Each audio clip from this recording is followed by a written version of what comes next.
الحمدللہ رب العالمین نحمدہ و صلی علی رسول الکریم اعوذ باللہ من الشیطان الرجیم بسم اللہ الرحمن الرحیم وما ارسلناک الا رحمۃ للعالمین ان اللہ ملائکۃ یصلون علی النبی یا ایھا الذین آمنوا صلوا علیہ وسلموا تسلیما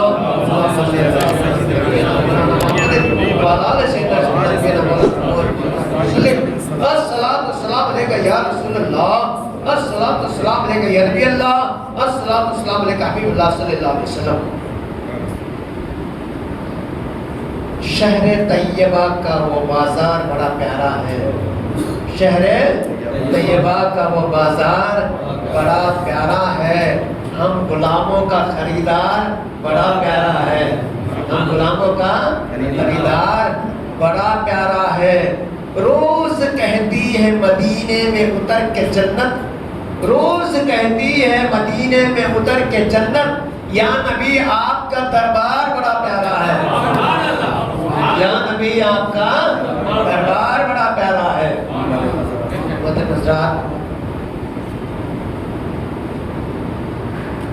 کل جو میں آپ کو سرکار دو جہاں صلی اللہ علیہ وسلم کے حالات بیان کر رہا تھا، شعبہ ابی طالب میں 3 سال سرکار دو جہاں صلی اللہ علیہ وسلم کی پوری عمر کتنی؟ 3 سال۔ نبوت کا اعلان کون سی عمر میں کرے؟ 40۔ باقی کے کتنے؟ 3 سال اندر 20 سال میں میرے آقا کا پہلا معجزہ ہے۔ 20 سال میں آپ نے اسلام کو ساری دنیا میں پھیلا دیا، قیامت تک کے لیے۔ 950 سال حضرت نوح علیہ السلام نے، میرا مطلب یہ نہیں کہ نوح علیہ السلام کے مرتبے کو گھڑا کر بولو نوح بلا انسانی کو بات نہیں ہے۔ 950 سال حضرت نوح علیہ السلام نے تبلیغ کی، 80 لوگ مسلمان ہوئے۔ آج کہاں ہے؟ اسلام ہر جگہ ہے، دنیا کے کسی بھی کونے میں جائے، یا آپ کو ایمان والا ضرور ملے۔ یہ سرکار کا معجزہ ہے۔ چلیے میرے عزیز دوستو، آج سمجھا تھا کہ اتوار بہت لوگ آئیں گے، تھوڑا دیر سے بولیں گے، کوئی بات نہیں، 9:30 بجے ختم کریں گے انشاءاللہ۔ درود شریف پڑھیے، اللہم صلی اللہ علیہ وسلم،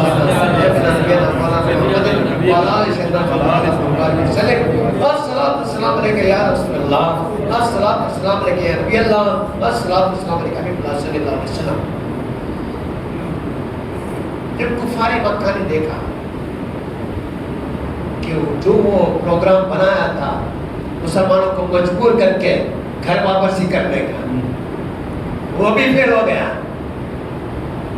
مسلمان تو مسلمان کا بچہ بھی واپس نہیں آیا۔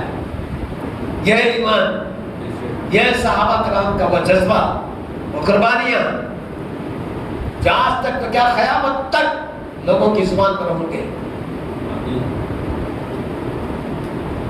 مگر ایک ایسا سال آیا، 7ویں سال نبوی میں، نبوت کے اظہار کے 7ویں سال اندر گئے تھے، شعبہ ابی طالب میں ان سب کو قید کر دیا گیا تھا۔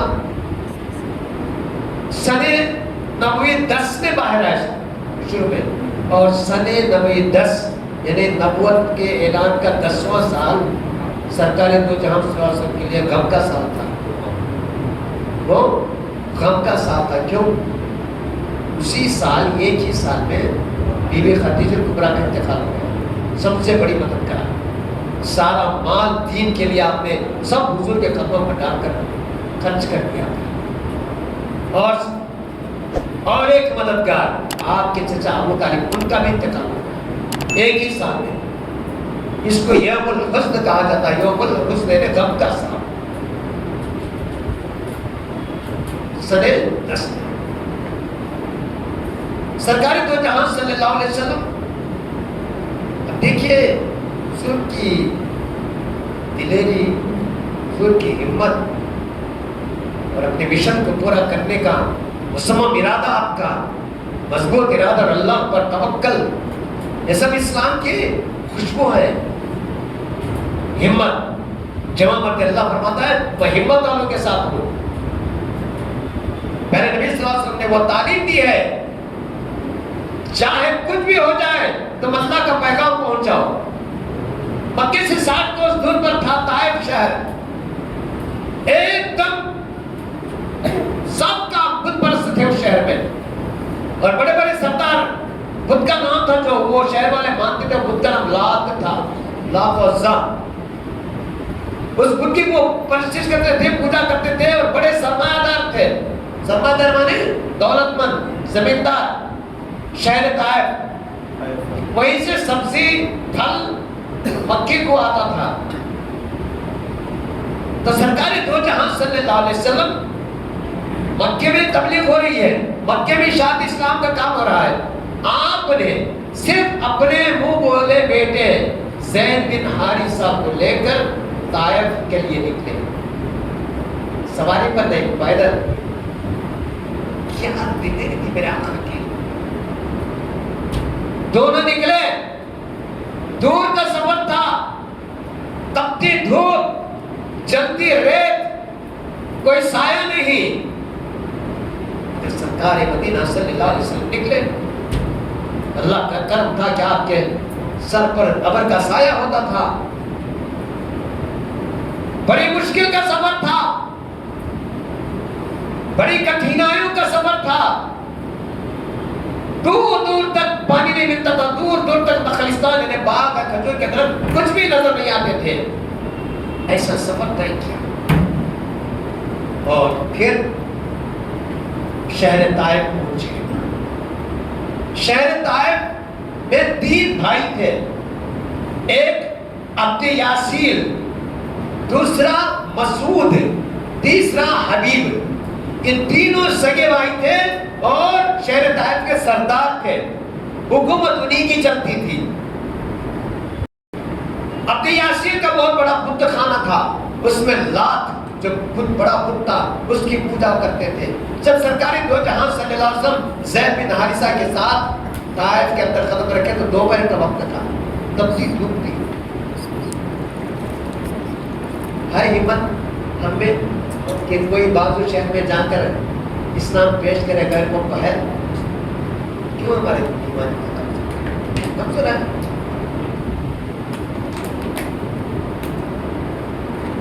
دوپہر کا وقت تھا، پہنچے اس بت خانے کے پاس، دیکھا کہ سب اس بت کے سامنے سجدے میں پڑے ہیں، سجدے میں۔ سرکار دو جہاں صلی اللہ علیہ وسلم کے دل کو بہت رنج پہنچا کہ اصلی معبود، اصلی خدا کو چھوڑ کر ایک بت کے سامنے یہ بندے سجدہ کر رہے ہیں۔ پھر ان کی پوجا کا وقت تھا، پھر اٹھے سب، اور یہ تینوں بھائی گھوڑوں پر سوار ہو کر اپنے گھر کے، اپنے خضر محل تھا ان کا، خضر کی طرف چلے۔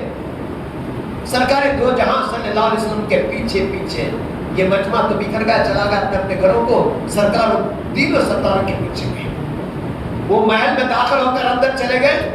سرکار مدینہ صلی اللہ علیہ وسلم زید بن حارثہ رضی اللہ عنہ کے ساتھ محل کے دروازے پر گئے، وہاں پر دربان تھے، سپاہی تھے، آپ کو اندر جانے سے روک دیا۔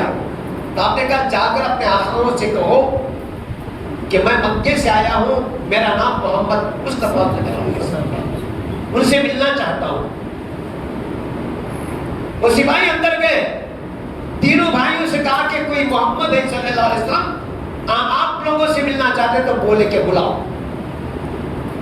حضور آئے، یہ تینوں آپ کے چہرے کو دیکھتے ہی رہ گئے۔ سرکار کا چہرہ ہی ایسا تھا، وہ چہرہ ہی ایسا تھا۔ اللہ ہر ایک کو میری دعا ہے کہ سرکار بشارت میں آ کر، خواب میں آ کر دیدار ہو گیا تو سمجھ کر کے بیڑا پار ہو گیا۔ تو تینوں نے دیکھا، کون ہے یہاں؟ حضرت صلی اللہ علیہ وسلم نے کہا میرا نام محمد ہے، میں اللہ کا رسول ہوں۔ یہ جو تم بتوں کو پوجا کرتے ہو یہ خدا نہیں ہے، نہ اپنی جگہ سے ہل سکتے ہیں، نہ بول سکتے ہیں، نہ دیکھ سکتے ہیں، تم ایک جگہ سے دوسری جگہ کو اٹھا کر رکھنا پڑتا ہے، یہ خدا نہیں ہو سکتے۔ خدا وہ ہے جو تم لوگوں کو، ساری کائنات کو، اس ملک کو اور سارے ملکوں کو پیدا کرنے والا، زمین آسمان کا خالق و مالک ہے۔ وہی بارش برساتا ہے، وہی اناج اگاتا ہے، اسی کی قدرت ہے کہ کہ بیچ میں سے پودا پھاڑ کر سمیت پھاڑ کر نکلتا ہے. وہی جو دلوں کی بات جانتا ہے, وہی جو زندہ کرتا ہے, وہی مارتا ہے. سب اس کے ہاتھ میں, اس کی عبادت. اچھا ہم نے سنا ہے کہ تم محمد ہو, مکے میں نیا مذہب لائے ہو. اچھا تم ہو, کیا تم پیغمبر ہو؟ کس نے کہا یہ؟ عبد یاسین نے. عبد یاسین کے کیا پیغمبر؟ ہاں اللہ کا رسول. تو عبد یاسین نے کہا, تم نے کہا کہ اللہ بڑا شان والا ہے, بڑی قدرت والا ہے, زمین آسمان کا پیدا کرنے والا ہے, اور اس کا رسول ایسا کہ پیروں میں برابر چپل بھی برابر نہیں ہے, نالین بھی نہیں ہے, پیدل چلا ہے اپنے نبی کو, اپنے رسول کو. میں نہیں مانتا. حضرت نے فرمایا جتنے نبی آئے 3-4 نبی چھوڑ کر سب غریب تھے, سب غریب تھے, ان کا کوئی سہارا نہیں ہوتا تھا, مگر اللہ ان کا ساتھ دیتا تھا, اللہ ان کے ساتھ تھا. تو دوسرا رسول بولا تم کیا نبی ہو؟ اس نے فرمایا بے شک. کیا اللہ کو دوسرا کوئی نہیں ملا کہ آپ کو نبی بنایا؟ دیکھیں اتنے متفقی, اتنے فتنہ انگیز تھے وہ بھائی. حبیب جو تھا وہ منہ پلٹ کر بیٹھ گیا, بات بھی نہیں کیا سرکار سے. پھر وہ آخر میں بولا اگر آپ سچے نبی ہیں تو آپ سے بات میں بے ادبی ہو گئی تو یہ خطرناک ہے. اگر آپ نوز باللہ من ذالک جھوٹ بول رہے ہیں کہ میں نبی ہوں تو میں جھوٹوں سے بات نہیں کرتا. یہ مکالمہ ہوا تھا, یہ آپس میں بات چیت ہوئی تھی, میں آپ کو سنا تاریخ. پھر حضور نے فرمایا کہ دیکھو میری بات کو سمجھو, اپنی عاقبت کو خراب نہ کرو. اللہ جو کفر کرتا ہے اس کے لیے جہنم تیار کر کے رکھا ہے, اور وہ ہمیشہ اس میں رہے گا. تو بولے آپ چاہیے, آپ چاہیے, ہم کچھ سننے والے نہیں, چاہیے. سرکار دو جہاں صلی اللہ علیہ وسلم بن حارثہ کو لے کر باہر آئے. یہ تین اٹھ کر آئے, پیچھے تین اٹھ کر آئے. ابھی باہر لوگوں کا مجمع تھا, تو تینوں آ کر ظالموں نے جو وہاں پر لوگ جمع تھے ان سے کہنے لگے کہ دیکھو یہ مکے سے آئے ہیں, اس میں ایک جو ہے یہ اپنے آپ کو رسول نبی کہتے ہیں, دیکھو ان کی خبر لو, انہیں کچھ نقصان کرو. تو لوگ آپ کے پیچھے پڑے, گالیاں دینے لگے, اور یہیں تک نہیں نوکدار پتھر لے کر آپ کو مارنے لگے. مجمع زیادہ تھا, پتھر نوکدار پتھر لے کر آپ کی پنڈلیوں کا آپ کے پیروں پر مارنے لگے. اللہ اکبر. وہ نبی رحمت عالم صلی اللہ علیہ وسلم جسم لہو لہان ہو رہا ہے. زید بن حارثہ اتنے عاشق رسول تھے کہ پتھر جتنے آتا وہ جس طرف آتا وہ اس طرف ہو جاتے تاکہ حضور کو نہ لگے, مگر پتھر لگتے رہے. زمین نے وہ بھی دیکھا کہ ایسی ہستی, ایسی محترم پاک ہستی جو ایک اللہ کو ماننے کی دعوت دے رہے تھے, ان کی اس دنیا نے زخمی کیا. میرے آقا مولا محمد مصطفیٰ صلی اللہ علیہ وسلم زخمی ہو گئے اور بڑھتے رہے. پیچھے یہ ہجوم آتا رہا, گھٹے اور شریر نوجوان پتھر مارتے رہے. آپ 3 میل دور چل کر آئے اور ایک جگہ بیٹھ گئے.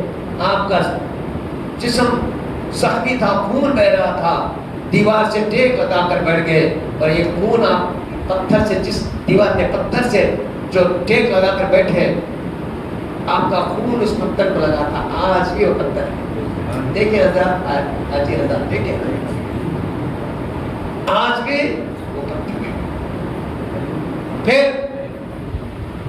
تھوڑی دیر کے بعد جب یہ مجمع واپس گیا, سرکار مدینہ صلی اللہ علیہ وسلم زید بن حارثہ نے اپنی پگڑی اتار کر اسے پھاڑ کر سرکار کے زخموں پر پٹیاں باندھ. پھر دونوں چلے. تھوڑی دور چلنے کے بعد ایک خرستان یعنی کھجور کا باغ نظر آیا. سرکار نے فرمایا چلو اس باغ میں تھوڑی دیر بیٹھ جاتے ہیں سائے میں. زید بن حارثہ کے ساتھ آ کر بیٹھ گئے. وہ باغ حضور کے بہت بڑے دشمن عتبہ بن ربیعہ تھا. وہ اس وقت باغ میں موجود تھا. اس نے دور سے دیکھا کہ 2 شخص آ رہے ہیں. اس زمانے میں اگر جانی دشمن بھی گھر آ جائے یا اپنی جگہ آ جائے تو مہمان نوازی کرتے تھے. یہ خوبی تھی عربوں کی کہ مہمان نوازی، کوئی مہمان آ جاتا ان کے گھر یا ان کی جگہ میں تو اپنی جان میں قربان کر کے اس کی جان بچاتے تھے. اتنی خدمت کرتے تھے مہمان نوازی، ایسی عروج پر تھی. تو عتبہ نے دیکھا کہ دو شخص آئے تو اس نے تھالے میں انگور کی مدد تھے وہاں انگور ڈالے اور اپنا غلام جس کا نام اداس تھا، کیا تھا؟ اداس، وہ عیسائی تھا، اس کو دے کر کہا جاؤ مہمان آئے ان کو انگور دے دینا. مجھے وہ پہچان گیا تھا عتبہ بن نبی کے محمد صلی اللہ علیہ وسلم. اداس کو لے کر آیا انگوروں کا وہ طبق، وہ برتن سرکار کے سامنے پیش کیا کہ میرے مالک آقا نے آپ کو دینے کے لیے کہا ہے. حضور نے سر اٹھا کر اداس کو دیکھا، پوچھا کیا تم عیسائی ہو؟ تو اداس نے کہا ہاں عیسائی ہو. کہاں کے رہنے والے ہو؟ حضور نے پوچھا میں نینوا کا رہنے والا ہوں. تو حضور نے فرمایا نینوا وہ مقام جہاں اللہ تبارک و تعالیٰ نے حضرت یونس علیہ السلام کو پیغمبر بنا کر بھیجا تھا. تو اداس کہاں گیا؟ آپ ہیں کون؟ نہیں پہچانتا تھا وہ. اب کون ہے کہ یونس علیہ السلام کی بات کر رہے ہیں؟ یہاں کوئی نہیں جانتا. یہ میں عیسائی میں نے انجیل پڑھی ہے، میں جانتا ہوں، مگر کوئی نہیں جانتا. آپ کیسے جانتے ہیں؟ تو حضور نے فرمایا داس اللہ کا آخری نبی محمد صلی اللہ علیہ وسلم ہے. تو داس نے کہا ہاں ہمارے انجیل میں بھی آپ کی آمد کا ذکر لکھا ہوا ہے. پھر وہ حضور کے ہاتھوں کو چھونے لگا. عتبہ دیکھ رہا تھا دور سے یہ کیا کر رہا ہے، ہاتھوں کو چھونے لگا. پھر حضور نے فرمایا اداس کلمہ پڑھ لو. اداس نے کہا نہیں مجھے سوچنے کا موقع چاہیے.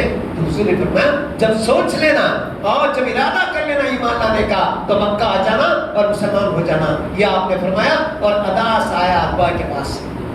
عتبہ نے پوچھا کون تھے وہ؟ جانتے ہو وہ محمد صلی اللہ علیہ وسلم مکے کے، ان کی باتوں میں نہیں آنا. تم ہاتھ کیوں چوم رہے تھے؟ وہ جادوگر ہیں، جو بھی ان کے قریب جاتا ہے، جو بھی ان کی بات سنتا ان کا ہو جاتا ہے. اداس نے کہا نہیں میرے آقا نہیں، انہوں نے ایسی بات کہی کہ سوائے نبی کے وہ بات کوئی نہیں جانتا. میرا دل کہتا ہے کہ وہ سچے نبی ہیں. عتبہ بولا خبردار مسلمان نہیں ہونا، چلو اپنا کام دیکھو. یہ ہوا وہاں پر یہ سرکار مدینہ صلی اللہ علیہ وسلم مکے کو واپس آ گئے. حج کا مہینہ آیا. حج کے مہینے میں یثرب سے، یمن سے، شام سے لوگ آتے تھے حج کے لیے، زیارت کعبہ کے لیے آتے تھے. سرکار مدینہ صلی اللہ علیہ وسلم کی عادت تھی کہ حج کے مہینے میں جو لوگ باہر سے آتے ان کے جہاں قبیلہ جمع ہوتا، قبیلے کے لوگ وہاں جاتے اور دین اسلام کی بات کرتے، دین کی دعوت دیتے، اسلام کی دعوت دیتے. میرے آقا مولا محمد مصطفیٰ صلی اللہ علیہ وسلم سرکار مدینہ صلی اللہ علیہ وسلم مینا کی گھاٹی پر جا رہے تھے. مینا جا رہے تھے، وہاں پر 6 آدمی بیٹھے ہوئے تھے. کتنے؟ 6 آدمی. سرکار ان کے پاس گئے، بولے آپ کہاں سے؟ تو بولے ہم یثرب سے آئے ہیں. یثرب کون سا؟ ہم یثرب سے آئے ہیں. اس میں تھے جابر بن عبداللہ، رفیع بن مالک، سعد، اسید اور ہیشم. یہ 6 لوگ تھے. بولے حضور نے فرمایا کہ کس ارادے سے آئے؟ تو بولے کہ دیکھو ہم قبیلے بنی اوس سے ہیں، ہم قبیلے بنی خزرج سے ہیں اور قبیلے اوس ہے. زمانے سے، سالوں سے ہمارے دونوں کے اندر، دونوں قبیلوں میں جنگ ہوتی رہتی ہے. قبیلہ اوس ہم پر غالب ہونا چاہتا ہے.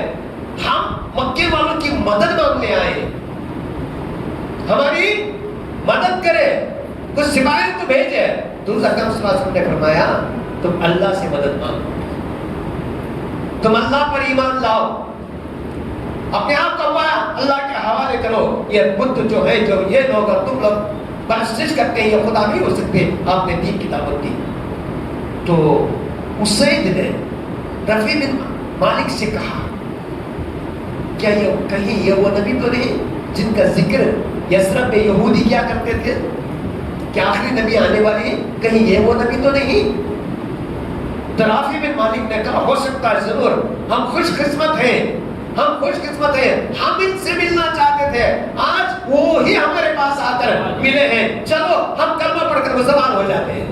6 کے 6 مسلمان ہو گئے، بنی یثرب کے پہلے مسلمان ہو گئے۔ وہ مسلمان ہو کر وہاں سے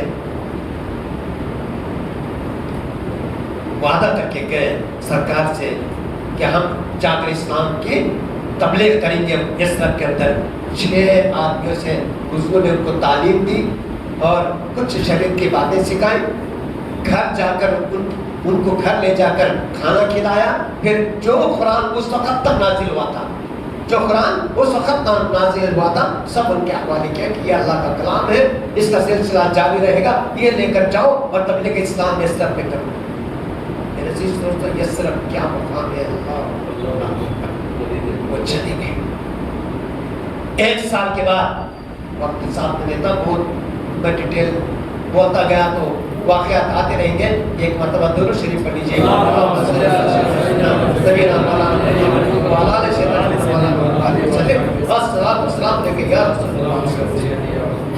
1 سال گزرا، پھر دوسرے سال حج کے وقت سرکار مدینہ صلی اللہ علیہ وسلم پھر بنا کی گھاٹی اور عرفہ کا میدان جان لوگ آ کر رکتے تھے، ٹھہرتے تھے، تلاش کرنے لگے کہ کہیں وہ یثرب والے جو مسلمان ہو کر گئے آئے ہیں یا نہیں ہے۔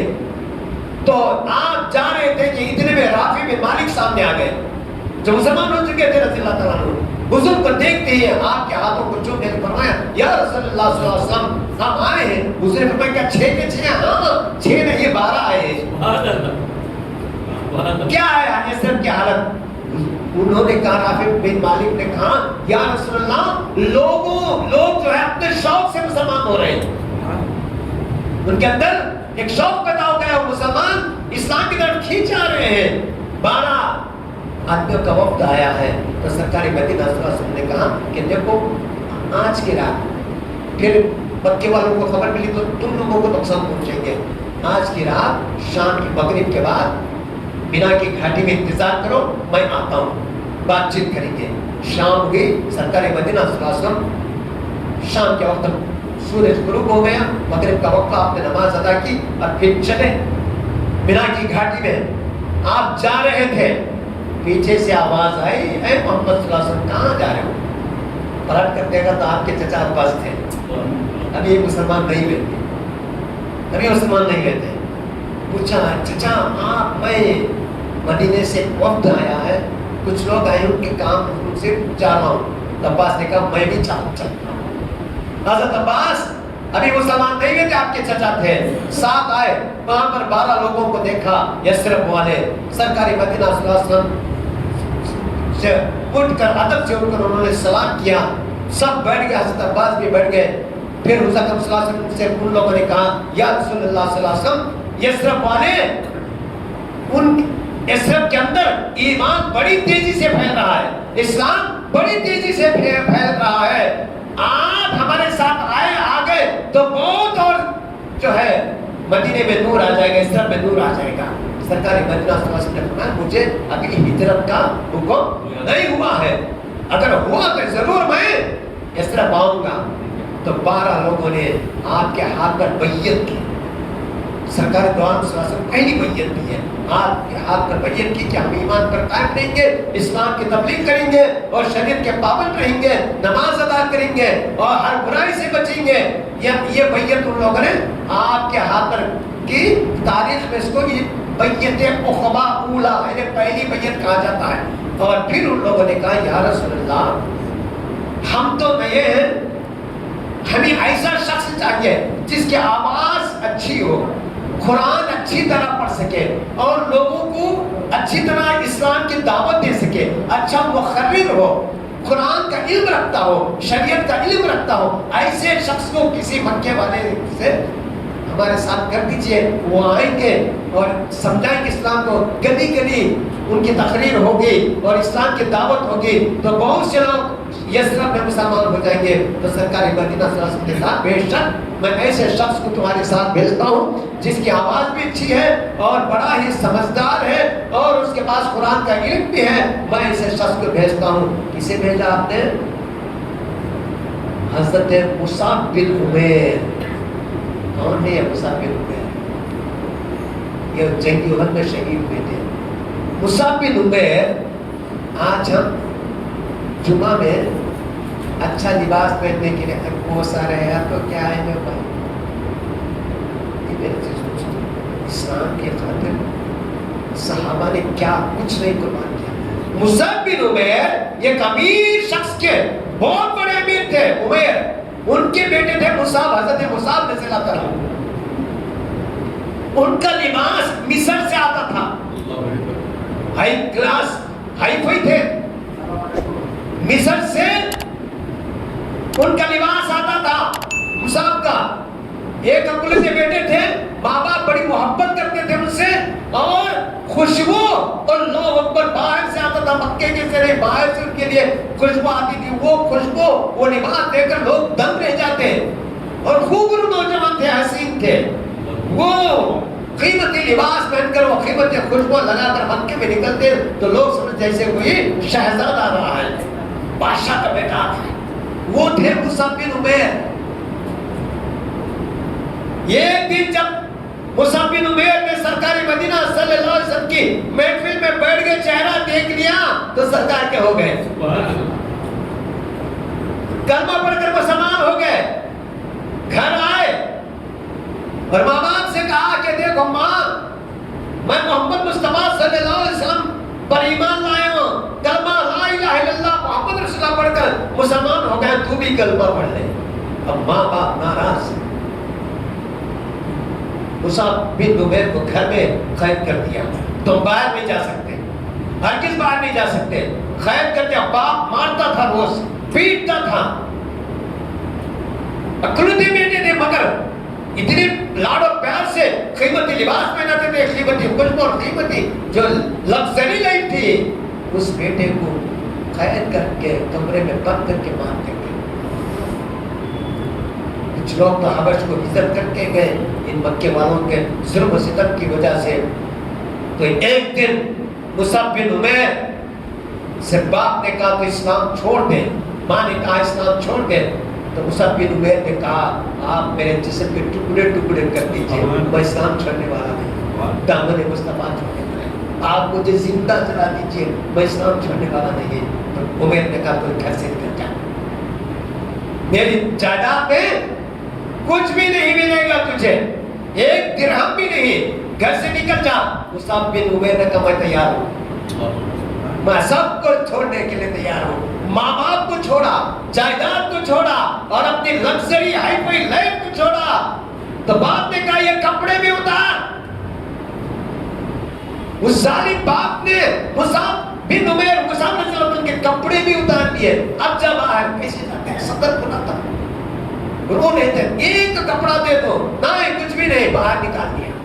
تو ماں نے کھڑکی سے ایک ٹاٹ کا کپڑا, ٹاٹ جانتے ہو, ٹاٹ وہ کھجور کے جڑوں سے بنا جاتا ہے, ٹاٹ کا کپڑا باہر پھینک دیا.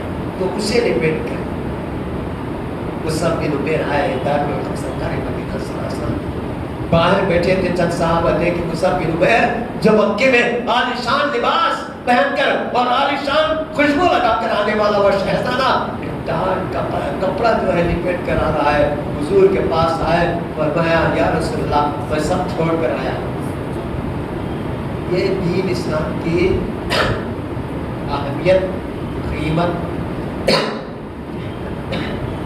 جس طرح صحابہ جانے آج ہمارے پاس نہیں ہے. ہم چھوٹے چھوٹے باتوں پر بھی اسلام کے باتوں کو درد کرتے چھوڑ دیتے ہیں.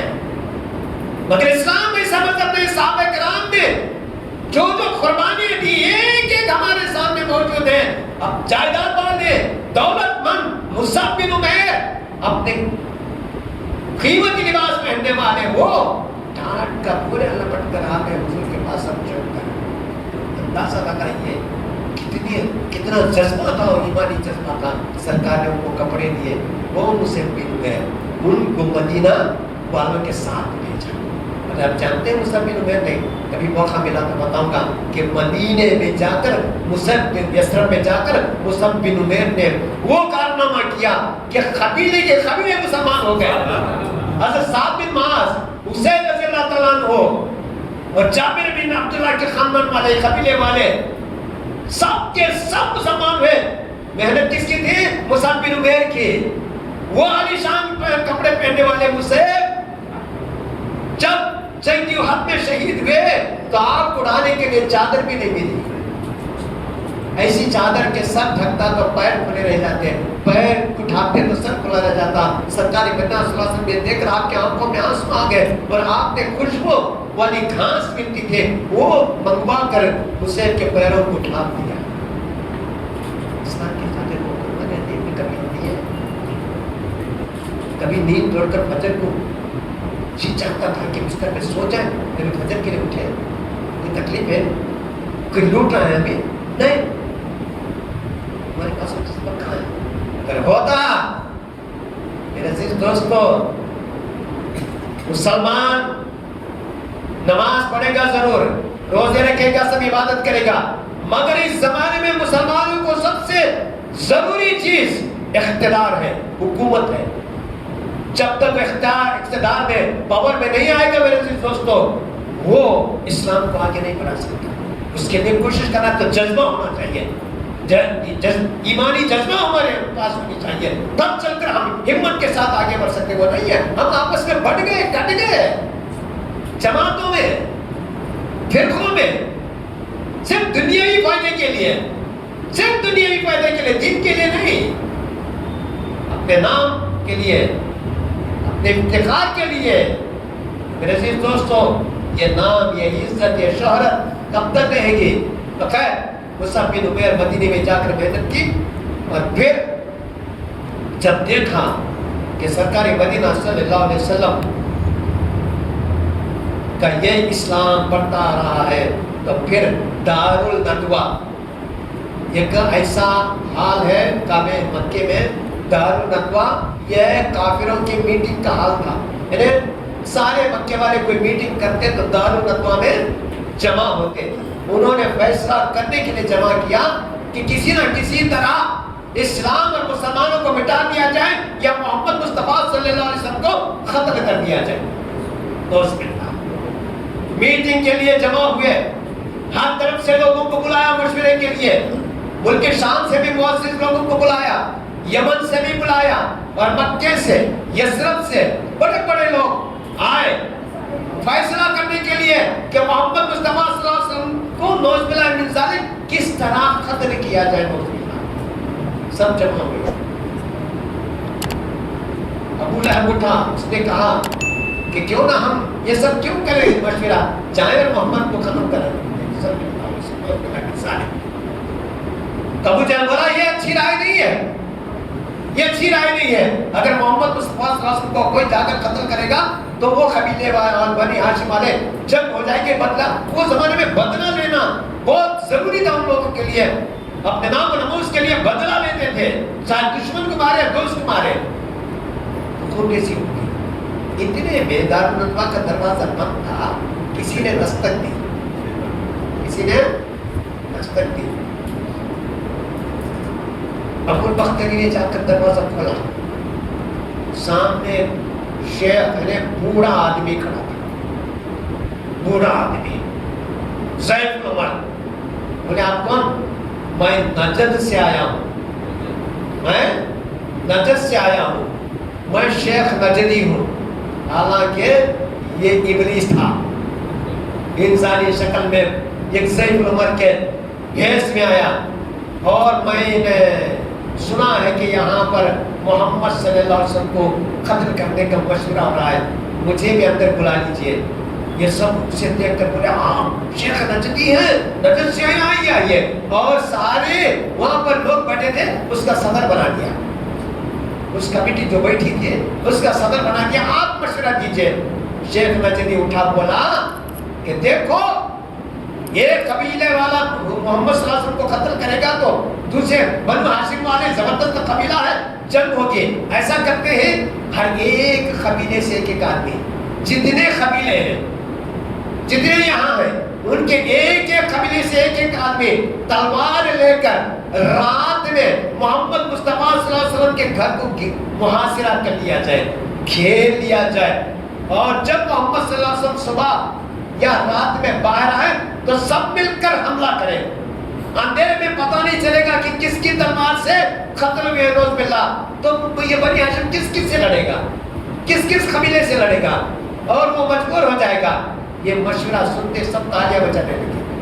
کیا مشورہ ہے، واہ واہ کرنے لگے، تالیاں بجنے لگے. تو سب نے اس پر ڈیسائیڈ کر لیا چلو آج سب محاصرہ کر لیتے ہیں، گھیر دیتے ہیں محمد صلی اللہ علیہ وسلم کا گھر.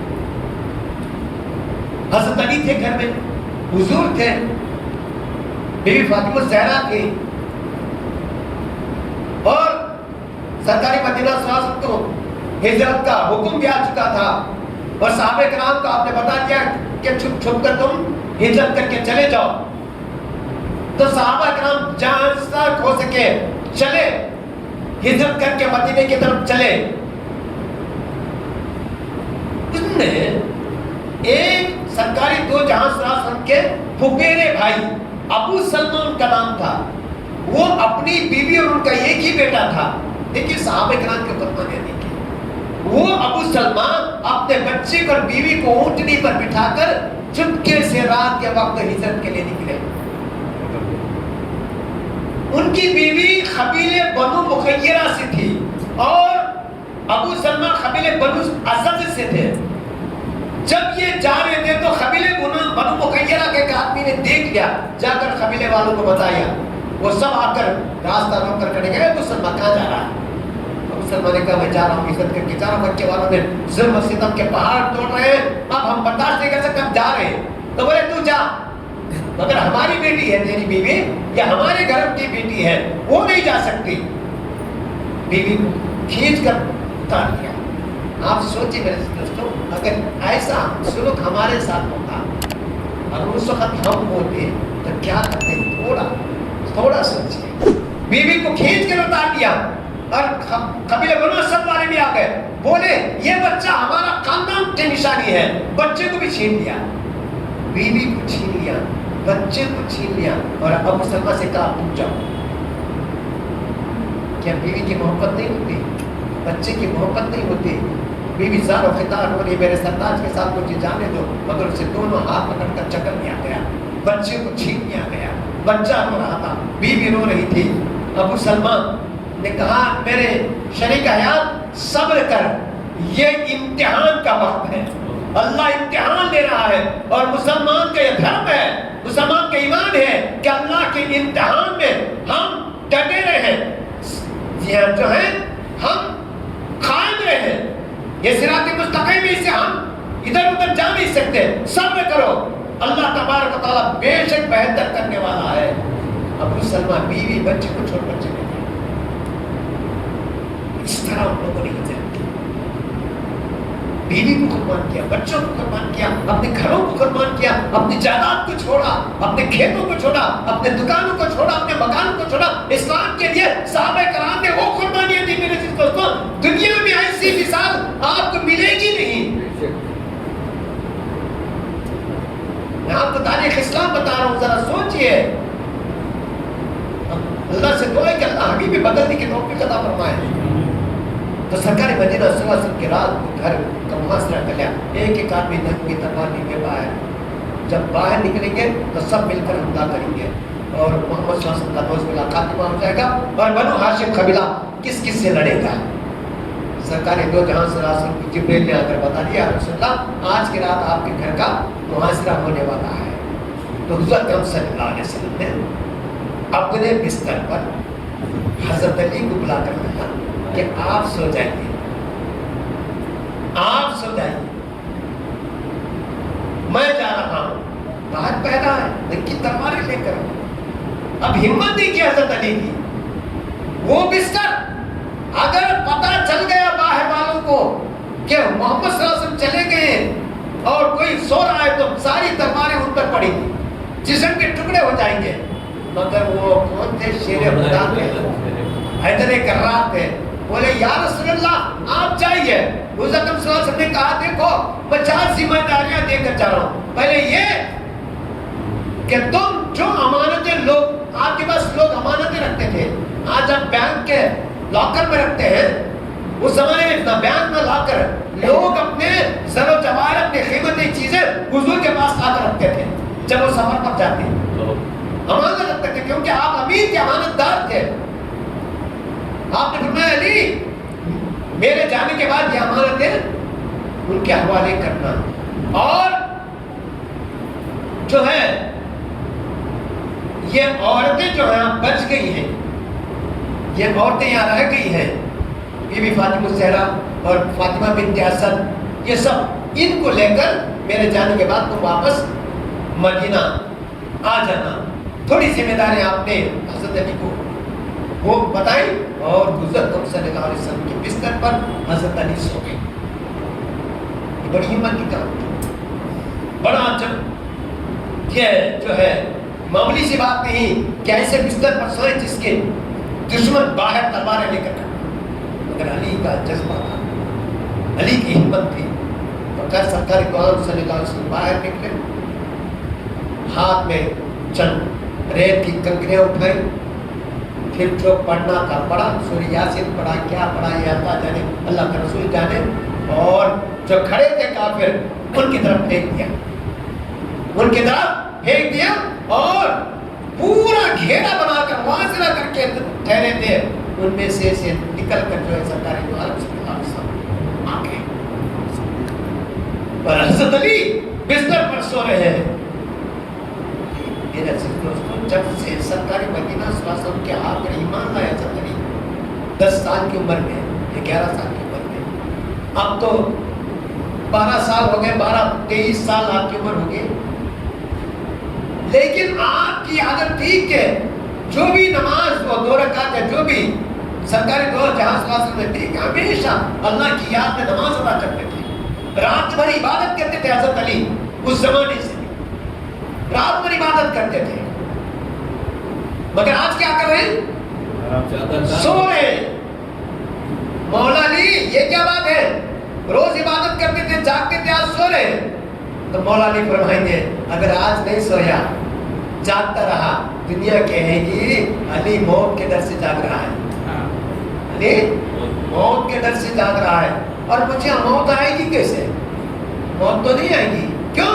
اس لیے کہ میرا آقا مولا محمد مصطفیٰ صلی اللہ علیہ وسلم نے یہ بتا کر گئے ہیں کہ علی امانت داروں کا امانت دینا اور عورتوں کو لے کر آ کر مدینے میں مجھ سے ملنا.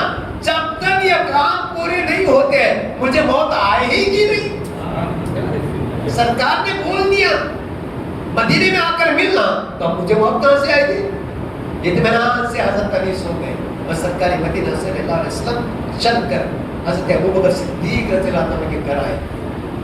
ہجرت سے پہلے سرکار مدینہ صلی اللہ علیہ وسلم نے حضرت ابوبکر صدیق سے فرمایا تھا اے ابوبکر سب کو ہجرت کرنے دو مگر تم نہیں جانا، میرے رقیب بننا، میرے ہم سفر بننا، میں اور تم دونوں مل کر ہجرت کریں گے. وہ کون سا دن ہوگا، کب ہوگا نہیں بتایا سرکار نے. سرکار مدینہ صلی اللہ علیہ وسلم اپنے گھر سے نکلے اور سیدھا ابوبکر صدیق کے گھر پہنچے. ابھی دروازے پر دستک دینا ہی چاہتے تھے، دستک دینا ہی، سرکار کا ہاتھ لگا ابھی تو ابوبکر صدیق نے دروازہ کھول دیا. تو حضور نے پوچھا رات ہو رہی ہے تم سوئے؟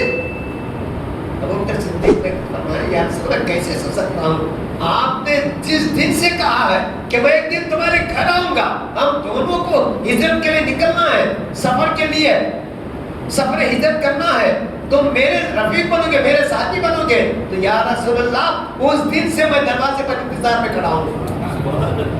کیا محبت تھی میرے سے، کیا جذبہ تھا. اللہ اکبر اللہ اکبر. تاکہ آپ کو دروازہ کھٹکھٹانے کی دستک دینے کی تکلیف نہ ہو، دروازہ کھولنے میں دیر نہ ہو. میں نے آپ کے آہٹ سن کر دروازہ کھول دیا. پھر سرکاری مدینہ صلی اللہ علیہ وسلم اور حضرت ابوبکر صدیق وہاں سے نکلے. وہاں پر حضرت ابوبکر صدیق کے غلام عامر بن فہیرہ موجود تھے. سرکار نے فرمایا عامر بن فہیرہ جو بکریاں چلاتے تھے, ہم دونوں جائیں گے, جس راستے سے جاتے ہیں تم اس راستے سے یہ بکریاں چلانا تاکہ ہمارے پاؤں کے نشان نظر نہ آئے. اور پھر عبداللہ بن ابوبکر صدیق کے بیٹے سے کہا کہ ہم کہیں رکیں گے. پہلے سے انہوں نے طے کر لیا تھا کہ کہاں رکنا ہے, تو کھانا جو ہے وہ لا کر ہمیں پہنچاتے رہنا, اور مکے میں کیا چل رہا ہے وہ آ کر خبر دینا. یہ انتظام آپ نے حضور نے فرمایا اور نکل کر چلے. مدینہ اس طرف تھا مگر ابوبکر صدیق نے اس طرف طرف کیا. فرمایا یا رسول اللہ, جب ہم کو یہ لوگ نہیں دیکھیں گے گھروں میں تو ہمارا تعاقب کریں گے, پیچھا کریں گے اور ہم تک پہنچنے کی کوشش کریں گے. یہ جائیں گے کیونکہ معلوم ہے کہ ہم مدینہ ہی جائیں گے تو مدینے کی طرف جائیں گے, اس لیے ایسا کرتے ہیں کہ ہم اس کے اپوزٹ ڈائریکشن میں جائیں گے. کدھر ہے غار سر کہنا حاضر گئے غار سر, کیا مدینے کے راستے میں غار سر؟ مدینے کے راستے میں نہیں ہے نا, نہیں رہتا. دوسرے یمن کے راستے میں ہے غار سر. تو سرکار مدینہ صلی اللہ علیہ وسلم کو لے کر ابوبکر صدیق اپوزٹ ڈائریکشن میں نکلے تاکہ لوگ مدینہ جائیں کی طرف جائیں اور یہ الگ راستے سے نکل جائیں. گھوم پھرا کر جانے کا راستہ اختیار کیا حضرت ابوبکر صدیق نے. چلتے رہے رات بھر چلتے رہے. پھر صبح ہوئی, غار سور کے قریب پہنچے. کتنا بڑا ہے غار سور دیکھیں آپ, 5000 میٹر اونچا ہے. کتنا؟ 5000 میٹر اونچا.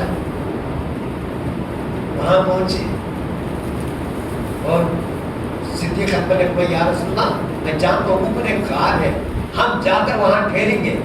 جب یہ گڑبڑ ختم ہو جائے, معاملہ ٹھنڈا پڑ جائے, تب وہاں سے نکل کر مدینہ جائیں گے. یہ رائے حضور کو پسند نہیں, اور پھر پہاڑ پر چڑھنے لگے. آپ بیگ باگ لے کر گئے اوپر غار سور تک گئے, بیگ لے کر گئے, پانی کی بوتل اور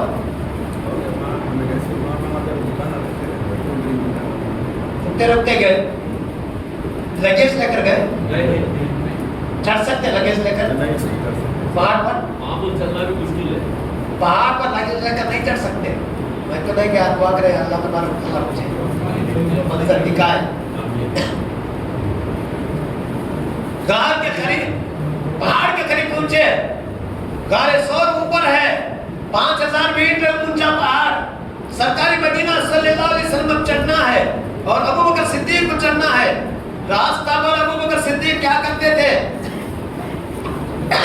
کبھی حضور کے سامنے جاتے, کبھی پیچھے رہتے, کبھی آگے جاتے, کبھی دائیں کبھی بائیں, ادھر ادھر آگے پیچھے ابوبکر صدیق چلتے تھے. حضور نے فرمایا تم کیا کر رہے ہو؟ ابوبکر صدیق نے کہا یا رسول اللہ, میں نے سوچا کہ اگر سامنے سے دشمن آیا تو میں مقابلہ کروں گا, پیچھے سے آیا تو میں حفاظت کروں گا, دائیں بائیں سے آیا کوئی دشمن تو میں اس کو مقابلہ کروں گا, اس لیے میں دائیں بائیں آگے پیچھے گھوم رہا ہوں. یعنی آپ شمع ہے, میں پروانہ ہوں, اطراف گھوم رہا ہوں. تو حضرت اکرم صلی اللہ علیہ وسلم اور ابوبکر صدیق پہاڑ تک پہنچے. اوپر جانا ہے, تھوڑی دور چلے, سرکار مدینہ صلی اللہ علیہ وسلم کو تکلیف ہونے لگی. ابوبکر صدیق نے فرمایا یا رسول اللہ, میرے کاندھے پر بیٹھ جائیے, میں لے کر جاتا ہوں. کتنا ہے پہاڑ؟ حضور کو اپنے کاندھوں پر بٹھایا ابوبکر صدیق نے,